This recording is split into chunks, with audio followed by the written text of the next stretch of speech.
20 years with immigration. But I'm not, I'm just saying that there's, they've had a lot of chances. But this is Mayorkas. Mayorkas had no idea what was going on. So really quickly, I'll keep you up to date. Follow Facebook and my newsletter on Substack for updates on the Rittenhouse trial. The jury's deliberating. I gave you the update. I'll talk about that in the newsletter tonight. Kane, today in stupidity. It is Assistant DA James Krause from the Rittenhouse trial. This is what he said about left-handed and right-handed guns. Guns do not have handed. There's not a left-handed or right-handed gun.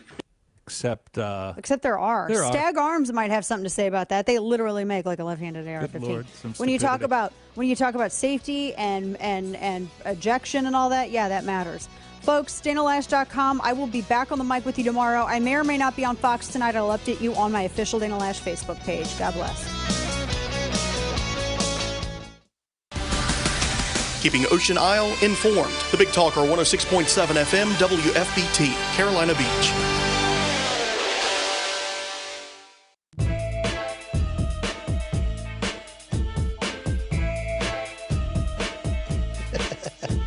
Walk like an Egyptian. Yeah, that's exactly where I was heading. Hi, everybody. Welcome back to All Things Brunswick. This is Bill Moore and Joe Hunting. Welcome you back to another Tuesday evening extravaganza. That's the only way to describe what we're doing here today. So we're glad to have you with us tonight. We got a great lineup. We have Vice Chair of the NCGOP, Susan Mills, going to be on with us shortly. And after her, we have a great lady coming on, Kyshia Lineberger, who's the NCGOP representative to the National Republican Party. So got a lot of information we'll get from both those people, and they're very entertaining people. I've met them both. Admittedly, I know Susan a little bit better than the other one, but Vice Chairman Mills, are you on the line? I certainly am. It's good to have you back with us. How are you doing? It's great to be back with you again. I don't know if you remember, we met the last time we did a TARS thing down in Brunswick. Absolutely, yes. Okay, we had great event down there. We did, and you made it better than it was. So thank you for being there. Thank you so much. Well, we want to welcome you to All Things Brunswick, and we know you've got a very, very busy schedule because if I would assume if you could do a contract with the NCGOP, you just go for mileage, because I would think that's probably a great idea. Yeah, you don't need anything else but mileage, because I know you're always and that's. Go ahead. I'm sorry. That's so true. I am always on the road, but you know what? I'm loving every minute of it. So I feel very blessed. Chairman Mills, why don't you tell everyone a little bit about your background? Well, I think one of the most important things that I can say is that I'm a mom, and I've been married to my husband for 37 years. So I've been a Republican all my life, and I'm a high school teacher at a public high school in Sampson County, and I love what I do. And you know something? I've seen you with kids. It's obvious. You love what you do, and you communicate with them in an extraordinary manner, so I congratulate you on that. Would you explain to our listeners, what is the role of the vice chair of NCGOP? Well, when I started running for vice chair, I was pretty much told I could do just, whatever I would like to do. But the role really is, if you read the plan of organization, it's to work with the vice chairs of the counties and the districts to help them get their counties organized. And it's really to be there to help the counties in any way that I can. And that's one of the things. That's why I travel and do what I do, because I do want to be there for the counties and do whatever they need. But I also am speaking a lot on CRT, or critical race theory, because I am a high school teacher, and I see the damage that CRT can do to our students and our country on a daily basis. So those are just a few of the things that I do as vice chairman. And I'm very blessed to work with Chairman Watley, who has helped me tremendously and is also very supportive and telling me, you can do whatever you want to do. You just let me know. So that's pretty much how it's been. Susan, this is Joe Hunting. Could you tell me what it was like to be selected for the 2020 Electoral College? That was one of the most exciting things that I think has really happened to me lately. Not only was I selected to be an elector, but I also was given the job of being the presidential teller. And when I first took that position, I thought, I just get to hand out the ballots and collect them and then count them. Well, yes, that is what I did, but I also was the person that made the announcement that North Carolina, all of the 15 electoral college votes went to President Donald J. Trump. And that was such a thrilling thing to be able to do, but it was also very touching knowing how hard we'd worked to keep our president in office, and yet other states did not work as hard, and therefore we lost our wonderful president. But it was such a great experience to be able to go and do that. You did that in Mar-a-Lago, I read. Well, I did not, no, sir. That was done at the old Capitol in Raleigh. So Mar-a-Lago is going to be something that I'm sure Kyshia has been to, our national committee woman. Oh, okay. But that's what I did with as far as electoral college. That must have been an exciting time to go up there and be able to stand there and say North Carolina votes for Donald J. Trump, and that's something. It's a moment you'll remember for the rest of your life. Yes. Yeah. Oh, absolutely. I will never ever forget that as long as I live. And it seemed surreal, just so exciting, and just such an honor to be able to do that. I represented the 8th district as their elector, and then when I went up there again, it was not just the 8th district, it was the whole state, stating that we had gone for Donald Trump. All of our electoral votes were cast for him. Vice Chair Mills, I noticed that you were appointed to the North Carolina Textbook Commission. Can you tell me how that works? Absolutely. I am appointed. I was appointed by Governor McCrory, and I have continued to serve under, much to, I think, the disappointment of our current governor. But what the Textbook Commission does is we actually have 24 members across the state, and we actually do review textbooks that come up. The companies put in bids to be for their textbooks to come into the commission for us to look at. Like this year, we're looking at math textbooks and CTE textbooks. And a lot of these are digital because that's what we're all going to now. And we'll review them and compare them to the standards of North Carolina and decide if they are something that fits well with our state and our curriculum or not. So that's, and I think by being on there and by being a Republican, I can kind of see what we are doing. It takes a majority to say no to a textbook, but I could also kind of look and forewarn others if there's something coming out that we don't need. Which is a very important point. She can filter out the CRT even if they pass influences. it, she can get the message to because don't forget, District 7, they get a list of these are acceptable. Yeah. So they can pick the ones, and if she's coming out and saying this is not really a good choice, I got you. The smart people are going to listen. So I commend you for that. I wanted to ask you a little bit. I know you travel and you talk education wherever you can.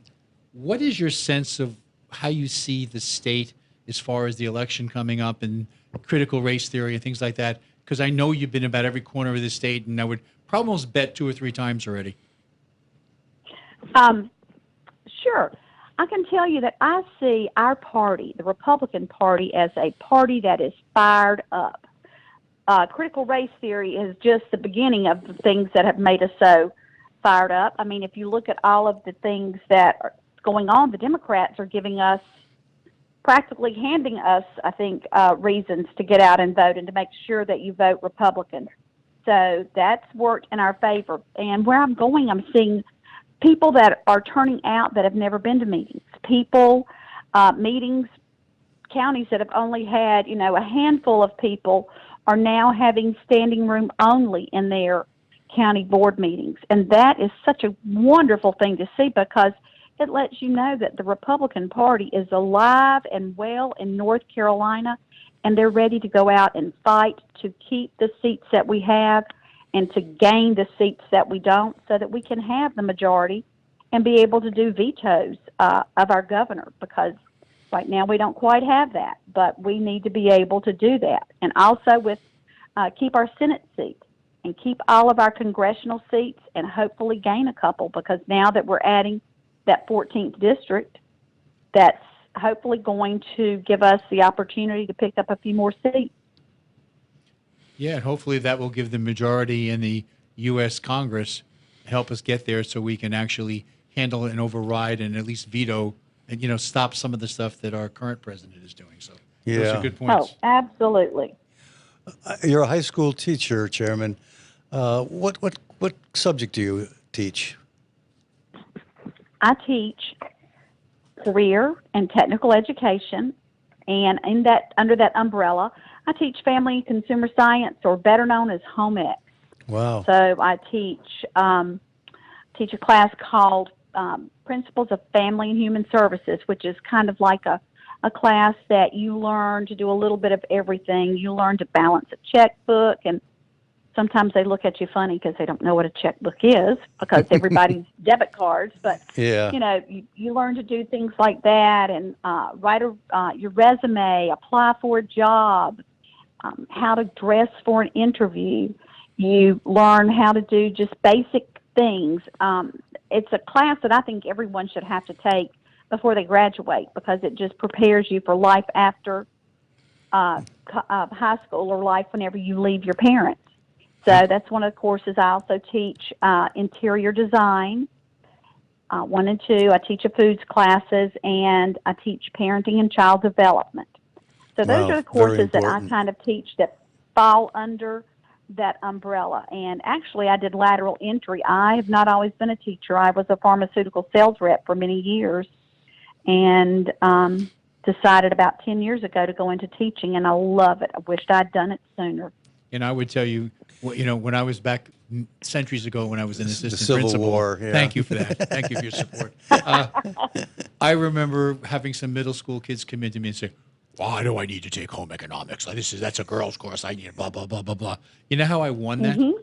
I renamed the course Bachelor Living, and that that suddenly became acceptable. You need to know how to sew your own button on, to cook a basic meal, and clean up after yourself, and that was acceptable. It wasn't home ec, but it's a matter of how you wrap it and dress it and how you present it. So I remember those issues.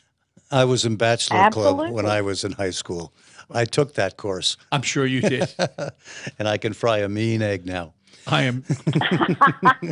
So you'll never starve if you take those courses. Yeah. Of course, he has to learn to let the chicken lay the egg first before he tries to fry it. But we're getting there. We're getting there. True. I was going to ask you, Chairman, if you could tell me any of your ideas regarding charter schools and your travels. What do you hear in the troops? As far as the charter schools, I actually, in your county, did a roundtable, I guess about a month ago, and actually it was not in your county, it was in New Hanover, if I'm not mistaken. Oh, but it was down on the coast. However, and Jerry Belton, one of our Board of Education members, was part of that roundtable. Okay. Yes, from Brunswick. Absolutely. Yes, you're exactly right. So, charter schools are something that I think a lot of people are becoming more and more interested in. And I think part of that has been because of COVID and our schools being closed and things that the governor has pushed out as far as mask mandates and all of the social distancing, things like that. I think people are now looking at charter schools more closely and thinking that those are a possibility. And if you're asking me, do I like them? I think they're wonderful. I wish that we had those available whenever my daughter was growing up. And being in Cumberland County, we didn't have a whole lot of charter schools. But I see that they're growing and becoming more popular. It's becoming for lack of a better word, it's becoming like the popular thing to do for your children because they are getting a quality education, and a parent feels like they have more say in those charter schools than they do in the public schools because, as we have seen, parents have had to protest to get what they wanted for their children when you're using a state-mandated school. So I am hearing lots of good things about them, and hopefully we're going to see a lot of new charter schools popping up. Yes, and one of the things I'd like you to address, which is the misconception up there, that these schools are elite schools. They are not. Absolutely. They're for anyone. And as I like to say, whenever I talk to people about running for school board, this is the same thing, though. You know, if you care about your children, you're going to do what's best for your children. And that charter school may very well be what's best for your child. Only you know. And it's not an elitist school. It's a school where parents that care, that want to say in education of their child, are putting their children. You know, as an educator myself, and we've talked before, one of the things that I found most difficult is to get people to understand that what we need is equal access, not equal outcome. Because the reality is we all have God-given talents, and we're not all going to graduate at the same level, no matter what we're talking about. But the important thing is that we all enter, we have the same access and the ability to do that. Do you want to comment on that, please? Oh, I think you're exactly right. I want my children, when they walk into my classroom, I want them all to feel welcome and loved and that they're accepted. And what I tell my children is you can do anything that you want to as long as you're willing to work hard and do what is asked of you. And the same goes, you know, you can be anything, but you've got to be willing to work hard. And that means giving everybody that opportunity to work hard and not just allowing those that are of a certain race or color to be able to go out and do certain things. If we give people equal access, then everybody has that opportunity. And that's what we're doing. We've always done that. And I feel like that's where people that are saying that America is racist doesn't understand. We've always had that. If you're willing to work hard and do what is necessary, you can be anything that you want to be. But you've got to be willing to work hard. And we've got to educate people on that. You know, and part of that equal access involves 20, 30, 40, 50 years of preschool that's been put out there available to help the kids have equal access when they hit first grade and things like that. So this is an important factor to guarantee the kids come in as best as possible at the same level, and then let whatever God's got planned for them to take over and let those talents run. And I agree with that. So absolutely, because, you know, college is not for everyone. Nope. And that's fine. But you also have to understand that, you know, a good work ethic is how you're going to succeed in life. And that's what it's going to take. People willing to work. Let me ask you something off base a little bit. We started something a couple of weeks ago. I was actually at a meeting, and I heard the lieutenant governor ask this question, and his answer was fascinating. It was, tell us something about yourself that nobody knows. And just so you know what we're talking about, his answer was he was heavy into trains, not modeled, but the real ones. He liked to go to train yards and just watch the big trains go back and forth. So with that as a model for you, tell us something about you that nobody knows. Oh, my goodness. Well, growing up, I grew up on a little farm in Rowan County, and I actually showed cows with 4-H. I was very active in 4-H. And I showed cows. So that's something that I don't think that anybody knows about me. By the way, did you get any medals out of that or ribbons? Blue ribbons. You know what? I did win ribbons. And I would have won, I will never forget this, I would have won showing and fitting at the district level, but I forgot my cow's registered name. And all I could remember was the nickname that I called the cow. And I was like, oh my gosh, because they came around and asked me what, was the cow's name. And I was like, I don't know, sir. All I can remember is I call her BJ. And that was part of her name, but that did not win me anything. Well, you know, I used to love to do that. I looked forward to fairs, to the county fairs, and going to the state fair. It was a great thing, and being involved in 4-H was just something that I loved so much and enjoyed it. Lately, we've seen a power grab by the left. What can we Republicans do to keep the separation of powers and prevent the concentration of power and remain dispersed among the people? I think the thing we have to do is to elect more Republicans. To me, that's the bottom line. If we can elect more Republicans, we are not going to see the power grabs. They're not going to be able to take the power that they've been doing. And that's why it's so important to get out and get active, get registered if you're not. And if you are, get involved. And it all starts locally.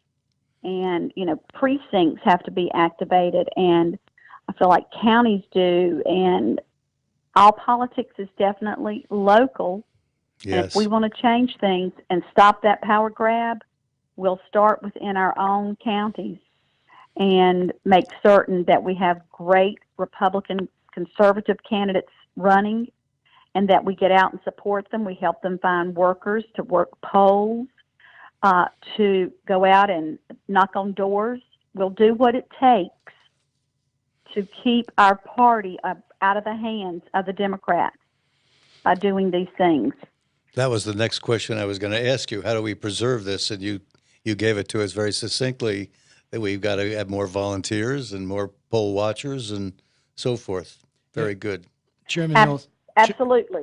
Chairman Mills, one of the things that we hear around here, and I'm constantly defending when I talk to people, is the Republicans aren't doing enough about voter integrity, et cetera, et cetera. And you and I both know that's not true. Why don't you take a minute and tell our listeners what the state party and local parties are up to ensure the vote? Because I do know our statement is maximum vote and minimum fraud. That's our belief. Absolutely, and as it should be. And the state party, that's been one of the key things that we've taken on, is a voter integrity committee. So we have a committee now that is looking into voter fraud and trying to make certain that we don't have any issues. And here in North Carolina, we were very lucky.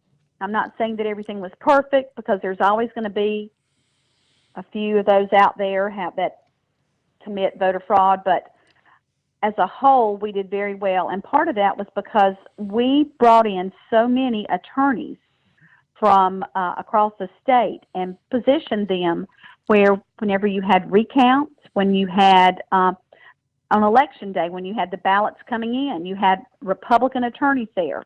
You had people watching, and that's what it's going to take.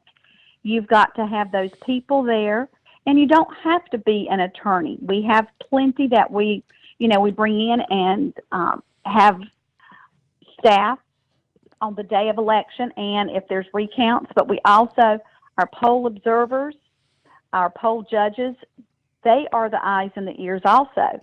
And you've got to have people willing to stay from sunup until sundown when those ballots are taken out and counted. You cannot allow the ballots not to have a Republican eye on them. So that's one of the things we're training people on. That we're teaching you that how important that is. That going to work at a poll and volunteer for one of your your favorite candidate is great, and they need that.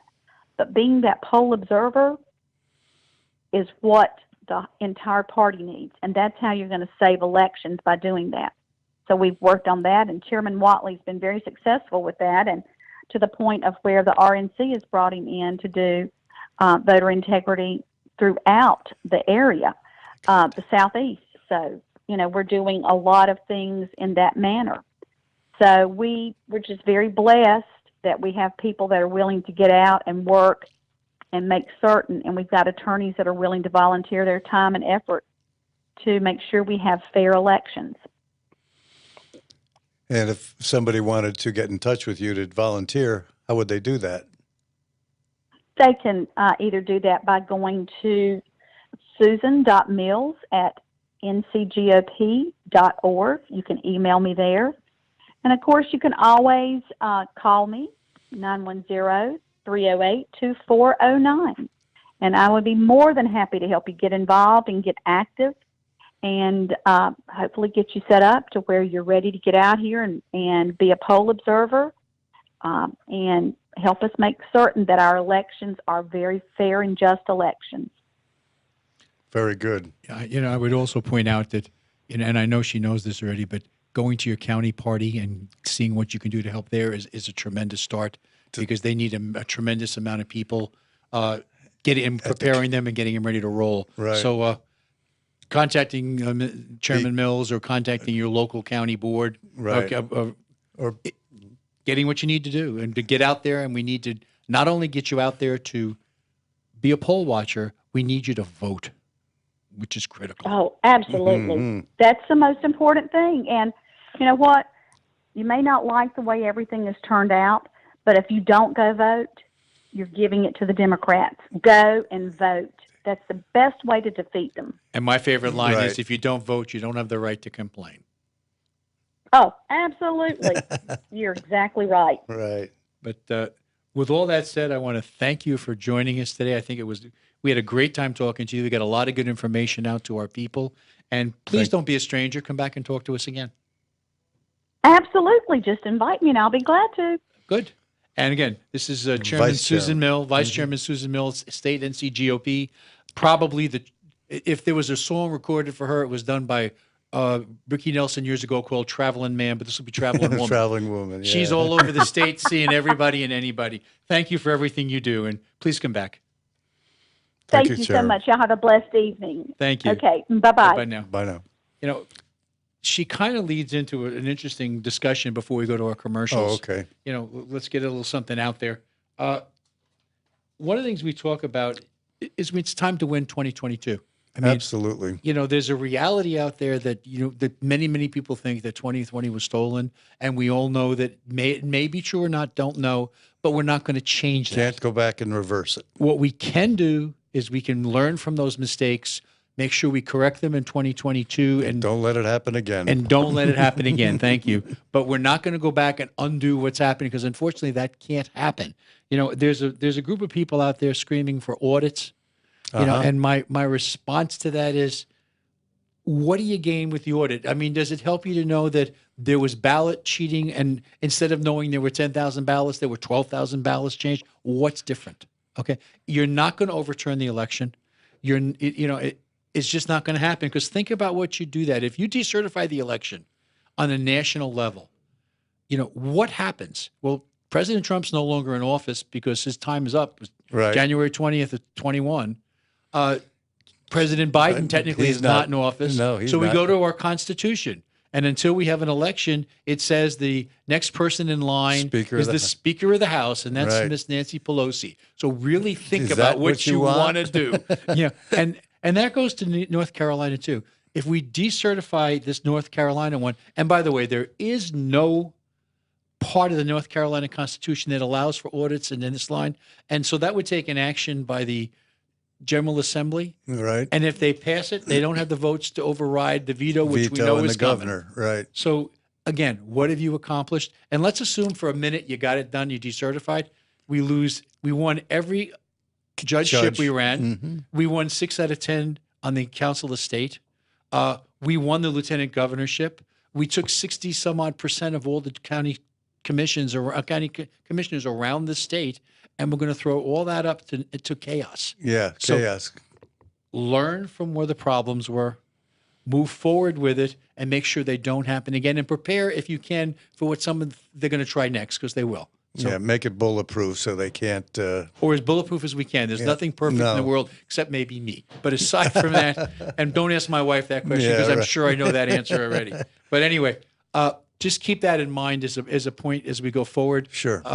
And people, it may not be a popular thing to say, because I will tell you up front, I was a Trump supporter, but there is absolutely nothing we're going to do at this point to undo that election. We have to move forward and find the mistakes and correct them, and make sure they don't happen in 2022, where we can start changing things again legally, which is what we have to do. Yes. Now, with that said, Now it's time. It's time to take a look at commercials. But first, I got to do one, because our friend Jason Gaver, who's been sponsoring the show, is no longer running for council in Brunswick and Leland. But he did ask, he wanted me to personally thank all his supporters, all the hard work they did to try to get him elected. And he appreciates their work and their hard work.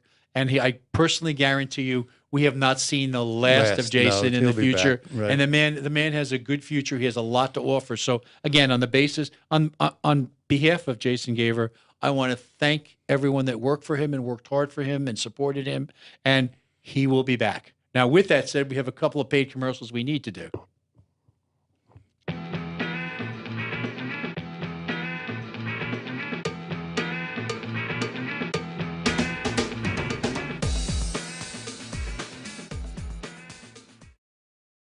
How far would you go if you had a group of strong, amazing people who support, motivate, and inspire one another to achieve their fitness goals and dreams?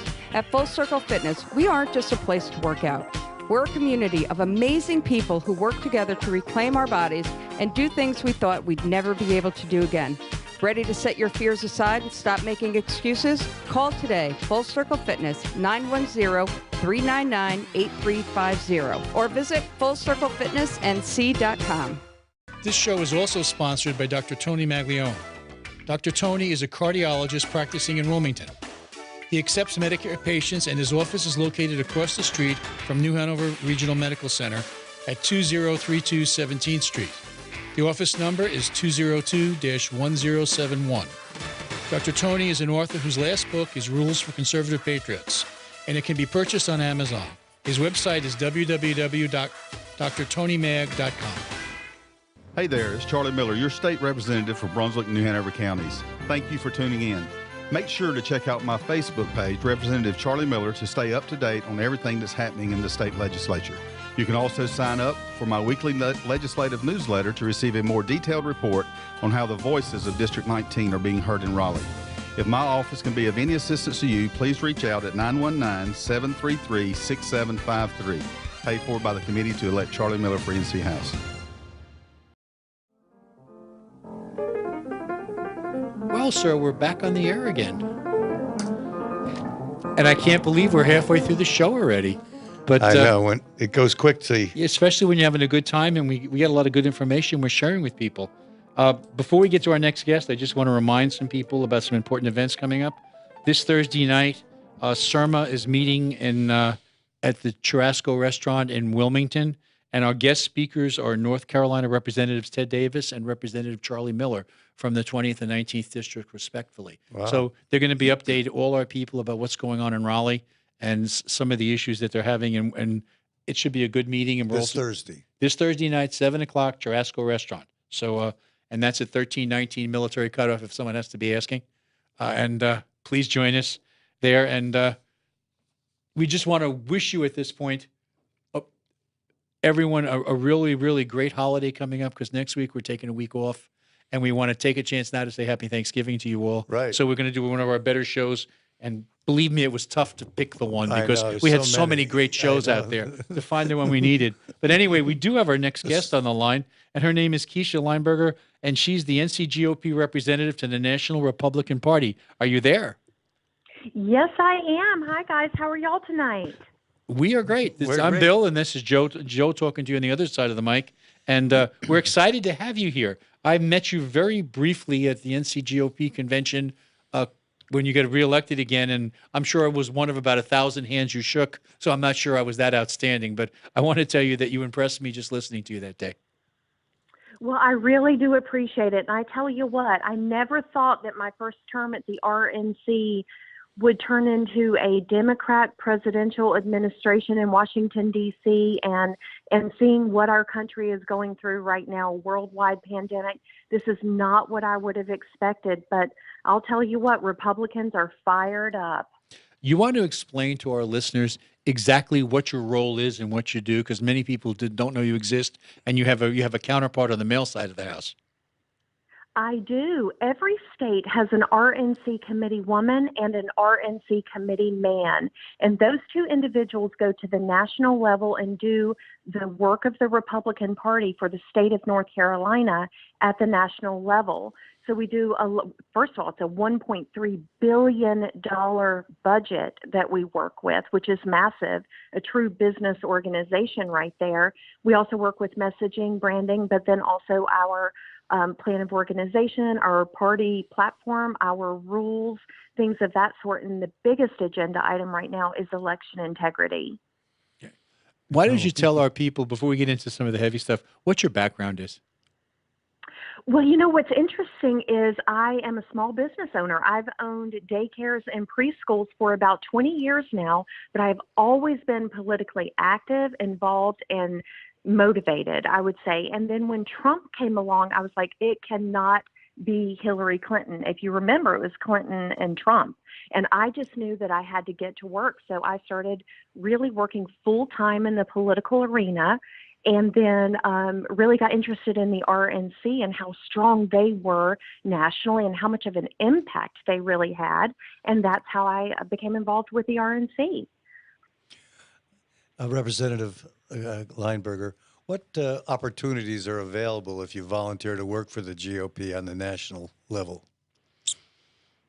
Well, first of all, there's something for everyone. Of course, for your local activists, you've got phone banking, you've got door knocking. Then you also have your donor level and people who might want to support our candidates and financially and host events and meet and greets and things of that sort. At the national level, for example, we had a lot of call time and a lot of people going and knocking doors in Virginia for the Virginia elections. And then, last year with the Georgia senatorial elections, that was a national all call. So there are things like that that you can do at the national level, really all across the United States. Wow. Political power should be separated vertically, and it's based on the family unit.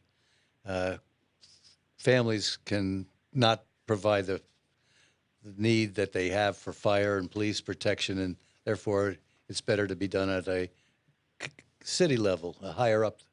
How can Brunswick keep this in place and preserve the family as the center of the power? You're speaking my language, and that is the basis of the Republican Party, is the family unit, and the family unit is completely under attack by the left agenda. The first thing you can do is elect conservative Republican representatives. We truly need to vet our candidates. You need to get to know your candidates, ask questions, truly get to know who they are, what they stand for, what are they about, what are their experiences. Elect true conservative Republicans. That is the first thing that you've got to do. The second thing is, if you're that interested and you're that passionate, think about running for office. These days, when you look at Mark Keith Robinson and what he did, winning lieutenant governor straight out of the gate, that is a clear sign anyone with that passion and a strong conservative message can stand up and run for office. I think Youngkin did that in Virginia. And there was also a gentleman who ran for state office in Jersey, and I believe he spent $183 on his primary campaign. Right. So it doesn't necessarily require a lot of money. It just spends a lot of time. And, people, as the chairman tells us here, that face-to-face contact, door-to-door knocking, phone call one-to-one, you'll get that person on your side with a 6% better chance of voting the way you want them by that contact. So what our committee woman is talking here is very, very important. It's the personal contact that's going to win this election. Mm-hmm. That's exactly right. And I'll tell you, the mama bears have been woken up in America right now because they have attacked their children and the education along with the family unit. And when you have those mothers and those grandmothers and fathers that are that upset about their children's education, they are ready, willing, and able to absorb the information that we can help give them of what's the right path for this country. America in general does not like where the country is headed. And we really, all of us, all across the nation and in our states and in our counties, need to really take advantage of that and start the real dialogue about what our party stands for, what we believe, so that the American people know that this is the party. for America. This is the party that will save America. You had mentioned earlier the importance of voter integrity. And, I'd like you to tell our listeners what the National Party is doing to ensure that votes, the proper votes count and the illegal ones don't across the nation. Absolutely. Well, that is the number one priority at the RNC right now is election integrity. We all saw what happened in 2020. And I do want you to know, while there were things that we at the RNC could have done better and that we should have seen coming with COVID and the pandemic, a lot of these things they really are state-led. There were state legislatures that changed laws that let us down with ballot harvesting, no signature matching, ballot dumping, things of that sort. Those are laws and things that need to be backed up. That can never happen again. So the RNC is working directly with key states, with the legislatures on working on lawsuits and backing up some of those laws so that those things don't happen again. The RNC did invest over $30 million last year in election integrity and over $30 million this year in election integrity. But that is on top of what state parties are also investing. I do want people to know, a lot of people are like, what about an audit? What about an audit? The RNC as a national political party cannot request or be involved in an audit. That is a state function. So a lot of people don't understand that. They're kind of like, well, why isn't the RNC calling for an audit? Because legally they cannot. We have got to move forward with clean elections, with every legal vote being counted once. And I know that Chairman Whatley has set up in North Carolina the statement, maximum voting, minimum fraud. And that's been the mantra for us since we started this run this time. And I'm sure you would agree with that. Would you also explain to people, Chairman Whatley was given a lot of credit for the good things that happened in 2020 in this state. And as a matter of fact, we became a leader to try and share that with other states around the area. You want to comment on that? You're exactly right. He is a leader at the National Party on election integrity. North Carolina, the things that we did in North Carolina, really led by Chairman Whatley, are now being duplicated in other states. And I will absolutely say, if key states had done what we did here in North Carolina, the outcome of the 2020 election truly could have been completely different. And that's incredibly sad to me. So we have got to fix that. And Whatley is not only working so hard in North Carolina, but he's working at the national level to make sure that that never happens again and that our elections are safe. I'm also going to tell you, I adore Michael Whatley and the work that he has done. He is a leader at the National Party. I could potentially see him in the future as the chair of the National Party. And I don't disagree with you. Could. I would also point out to people, and, for example, in North Carolina, one of our bigger issues were the Democratic Party sued the Democratic leadership, and they settled with a Democratic judge on how he extended everything going on in this state, including 9 days to count extra ballots coming in. And so the point of that matter is, which I'm leading to, we cannot forget how important it is to elect a conservative judiciary. Yes.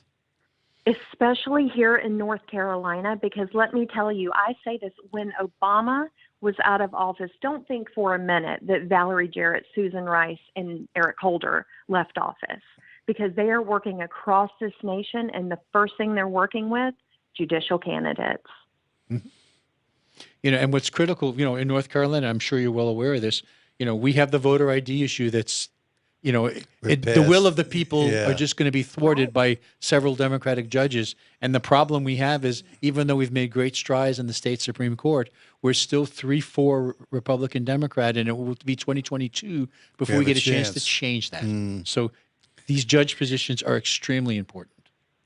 Well, and I'm going to tell you, North Carolina in 2022 is going to be out of the stratosphere. We have such fantastic candidates getting ready to file to run across the state, North Carolina House, North Carolina Senate, even local elections, just seeing the people that are activated to run, the congressional races that are going to pop up. We are going to have a fantastic field of candidates. It's really going to turn North Carolina as the eye of the nation. We're going to have all eyes on North Carolina. It's going to be a great day across the nation, but especially in North Carolina. You know, since you're on the national party, you do get a great sense talking to other people what's going on nationwide.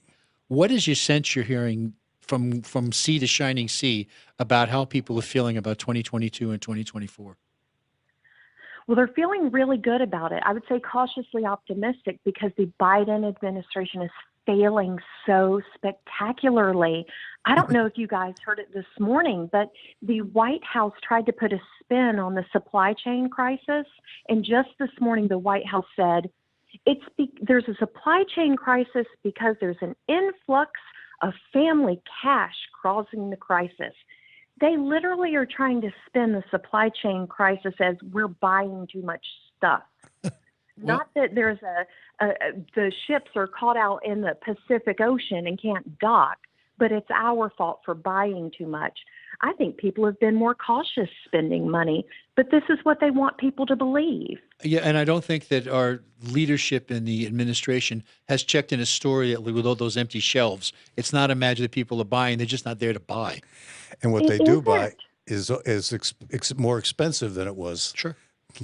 You better believe it. It's really editing how we live. And I look at that and I say, this is so anti-American.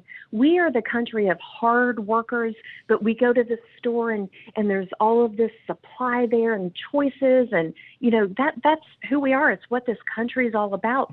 Look at what is happening. And we cannot accept this as our new normal. It's not acceptable. No, it is not. And you're talking about an inflation rate over 6%, which is the highest in 3 decades. Yeah. And it's not going to get any better. No, I don't think it is. And that truly is where we're going to hit a huge turning point. I think that Biden is going to be crippled after 2022. And then starting in 23, it's going to be knee deep in candidates for the presidential cycle. And we just need to make it to 24. But he will be crippled in 22. You see, but what scares me, and we can have these conversations here, that when you got to watch them like a magician, because when the left hand is doing something else, the right hand is sneaking in to do a different thing. You know, and one of the things I noticed that, and I forget the woman's name now. I was reading an article on her yesterday, and there's a woman up for a great position in the government, and she's a total believer that if she gets her way, all private bank accounts will be federalized. It'll go on to the Fed. She's a Chinese communist. Yes. And she's up for a position of director of the Treasury and believes that bank accounts should be held by the federal government. It's like, guys, this is what we're talking about. Wake up and pay attention. They are putting it all right there out there for us. Which America do you want? You know, and that was the same thing that people were just in this last election. You know, I can't believe I've been to so many people who say, I never should have voted for Biden. Well, he said what he was going to do. Yeah. Nobody chose to listen. They show it on different TV stations or Fox, his 2007, what he said about the border and what he said about inflation and what he said about many things. And he's complete flip-flop on everything. And I have an interesting question for you that's really offline, but we do it with everybody now. It's been we're getting a lot of fun with it. And I want to ask you and think about this. Tell us something about yourself that nobody knows. And I'll give you some background on that. When I asked the lieutenant governor that question, or I was in a room when it was asked to him, full disclosure, and his answer was, he likes to look at trains. And my first reaction was, well, he collects Lionel. And no, the answer is he goes to train yards and he likes to look at the big ones going by. And that's one of his fascinations. So what is there something about you that nobody knows? And remember, it's a family show. I have an identical twin sister. And if we were sitting side by side, you would not know who was who.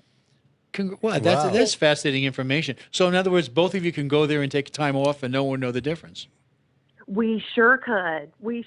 I could send her to a convention and y'all would never know. If she's truly identical, she has your same philosophies politically?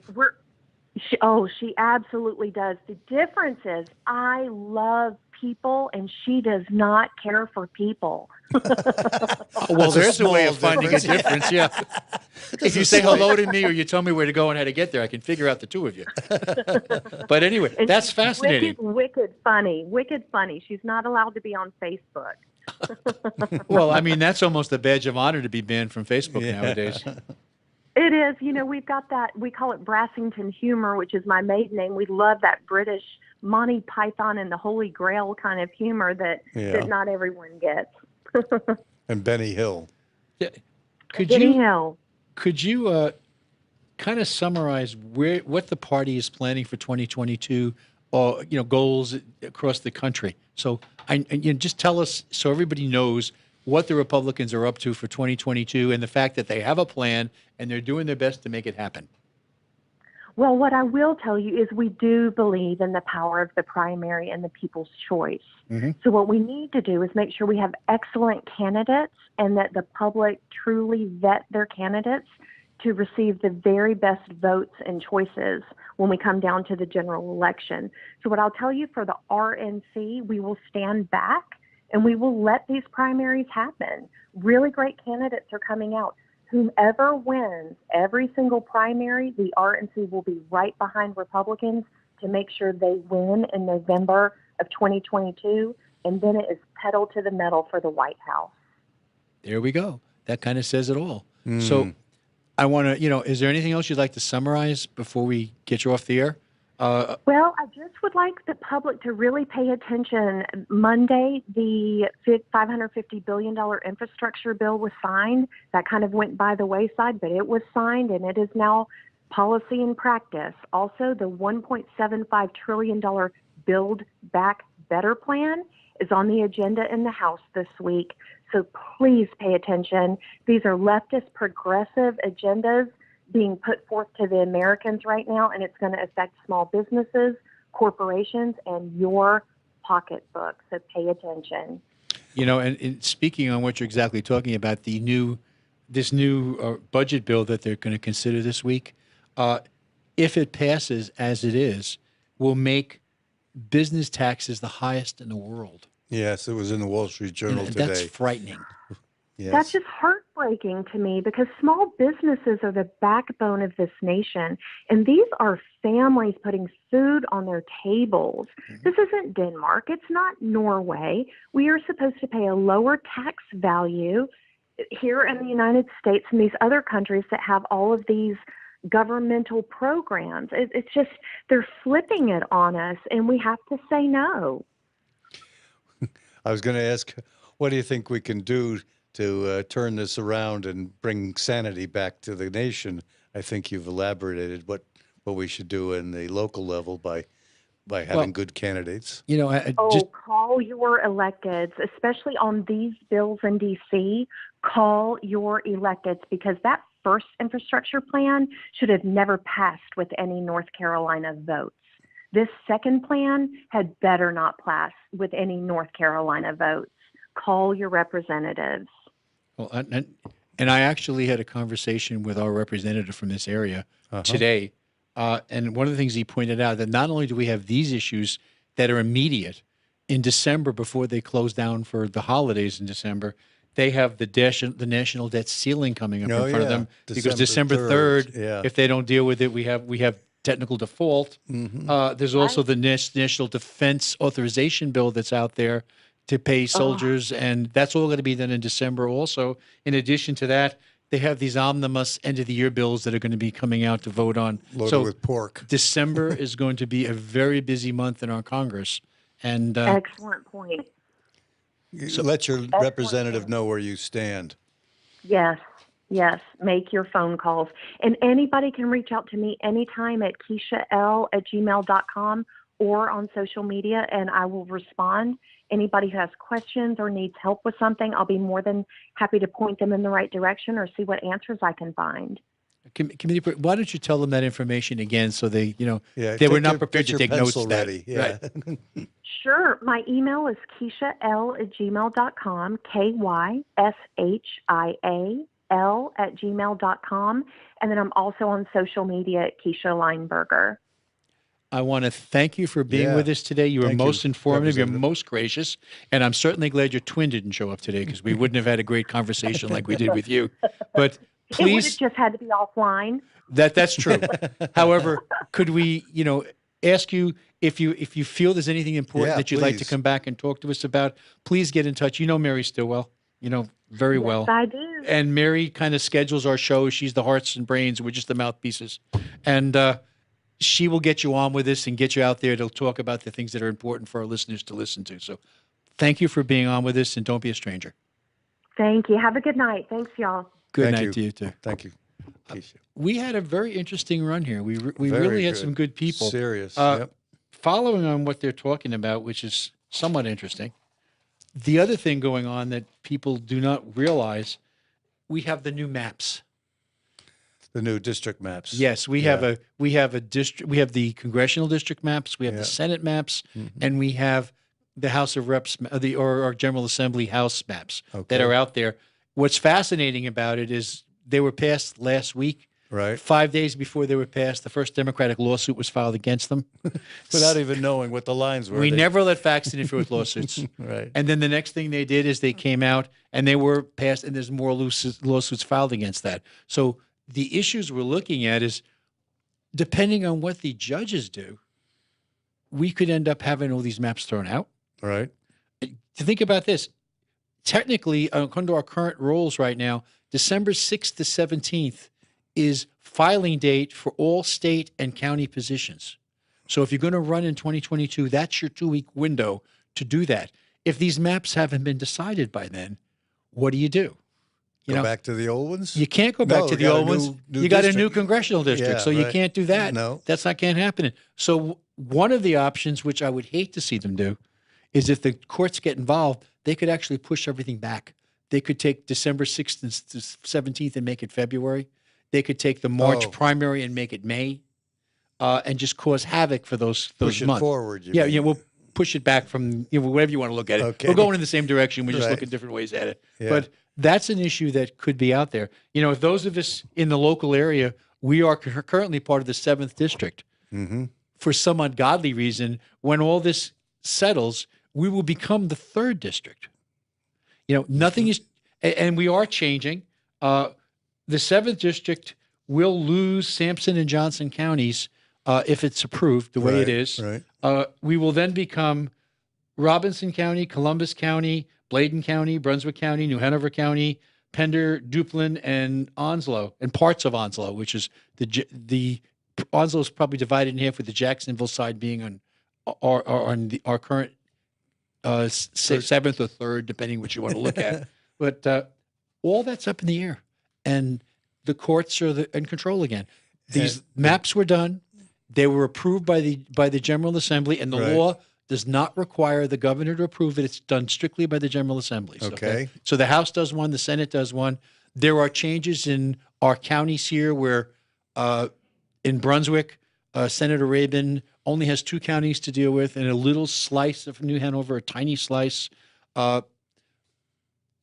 Representative Miller, he basically has the beaches on both sides of New Hanover and on Brunswick. He will pick up, if these maps hold, he will pick up Boiling Springs Lake, and he will pick up Bolivia on his, because the numbers are such, as it's explained to me, the way it works is it's truly a number game, and each person 144. it's only 90,000 for the House. 90. So, okay.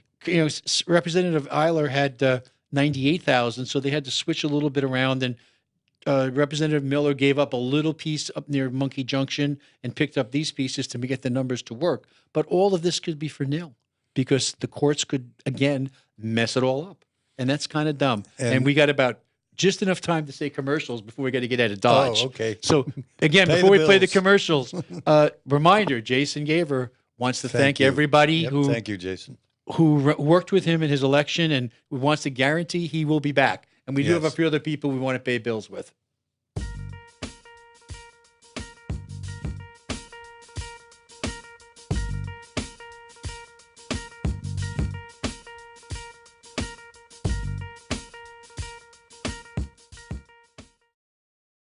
Hey there, it's Charlie Miller, your state representative for Brunswick and New Hanover counties. Thank you for tuning in. Make sure to check out my Facebook page, Representative Charlie Miller, to stay up to date on everything that's happening in the state legislature. You can also sign up for my weekly legislative newsletter to receive a more detailed report on how the voices of District 19 are being heard in Raleigh. If my office can be of any assistance to you, please reach out at 919-733-6753. Paid for by the committee to elect Charlie Miller for NC House. On a scale of 1 to 5, how much do you enjoy working out? Like most, you probably said 1 or 2. What if there was a place where you could go not only to get a great workout, but enjoy doing it? At Full Circle Fitness, our members look forward to coming in. Not only do they get a great workout, but they have fun doing it. Our coaches will guide you through a safe, effective workout tailored to you and your level of ability. Get started today. Full Circle Fitness, 910-399-8350. This show is also sponsored by Dr. Tony Maglione. Dr. Tony is a cardiologist practicing in Wilmington. He accepts Medicare patients, and his office is located across the street from New Hanover Regional Medical Center at 2032 17th Street. The office number is 202-1071. Dr. Tony is an author whose last book is Rules for Conservative Patriots, and it can be purchased on Amazon. His website is www.drtonymag.com.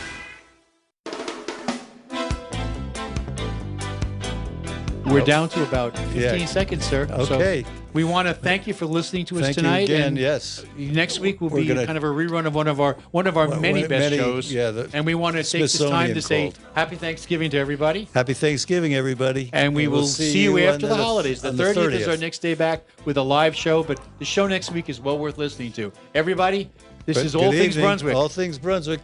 Talk to you again. Out here. Bye now. Bringing you the best local talk radio shows, Wilmington's Big Talker 106.7 FM, WFBT, Carolina Beach.